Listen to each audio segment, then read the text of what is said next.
नियमाला बघायला दिली जाते. मुंबई प्रांतिक अधिनियमाच्या अनुषंगाने महानगरपालिकेच्या कामकाज या ठिकाणी होते. तोलारी संख्याबळानुसार परिवहन सदस्य गेले पाहिजे हा कायदा आहे आणि कायदा पाहिला तर इतिहास सुद्धा आहे. आजूबाजूला महानगरपालिकेच्या ट्रान्सपोर्ट सर्व्हिसेस चालू आहेत त्या ठिकाणी सुद्धा पहा की संख्याबळा पक्षीय संख्याबळ असं म्हणजे तोलारी संख्याबळानुसार त्या ठिकाणी म्हणजे सदस्य निवडले जातात. या ठिकाणी त्या सगळ्याला बदल दिली. 2007चा न्यायालयाचा दाखला देऊन सभागृह नेत्याने या ठिकाणी दाखला दिला. पण हेच सभागृह नेते 2010ला महापौर होते. 2010 ते 2015 मध्ये परिवहन सदस्याची निवड झाली तीही तोलारी संख्याबळानुसार. त्यामुळे त्यांना त्यावेळेला कायदा आठवला नाही.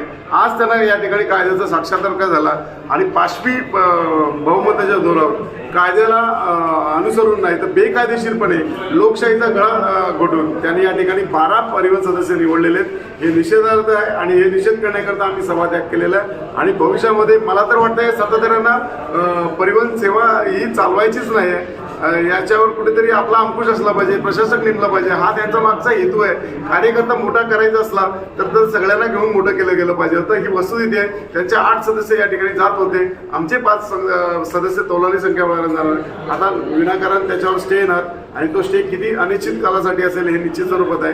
त्यामुळे जे कार्यकर्त्यांना या ठिकाणी सन्मान होणार या कार्यक्रमाचा सन्मानापासून ते आता वंचित राहणार आहे. त्यामुळे निश्चित स्वरूपात आम्ही कोर्टात जाऊ, ईडीकडे जाऊ आणि याच्यावर स्टे घेऊ. काही राजकीय जे आहेत जसे की माझी नगरसेविका आहे, कातकरी आहे, त्याच्यानंतर काही भाजपचे पदाधिकारी यांचा सुद्धा या सहभाग आहे, त्याच्यावरती काय ऍक्शन घेणार? बघा, परिवहन सदस्य म्हणा किंवा इतर शिक्षण मंडळ सदस्य म्हणा हा कार्यकर्त्यांचा सन्मान असो. ज्यांनी निवडणूक लढली नाही, ज्यांनी निवडणुकीत पराभव झालेला आहे, मग पक्ष अशा कार्यकर्त्याला ताकद देतात आणि ताकदीच्या बळावरच त्या ठिकाणी पक्ष वाढला जातो. म्हणजे पक्ष जेव्हा वाढत असेल तर सर्वसामान्य कार्यकर्त्यांना ताकद दिली गेली पाहिजे आणि अशा या समितीच्या माध्यमातून ती ताकद पक्षाच्या माध्यमातून पक्षीय बळानुसार या ठिकाणी त्यांना संधी मिळते आणि ती संधी निश्चित स्वरूपात त्या कार्यकर्त्यांना मिळायला पाहिजे या मताचे आम्ही आहोत. कारण या ठिकाणी सगळ्यांनाच संधी मिळत नाही. 111 सदस्य जरी असले तरी त्या ठिकाणी प्रत्येकजण आपापल्या परीने काम करत असतो. प्रत्येकजण आपल्या सेवा कशी द्यावी या परीने काम करतो. म्हणजे संधी ही प्रत्येकाला मिळत नाही, एकालाच कोणाला तरी मिळते.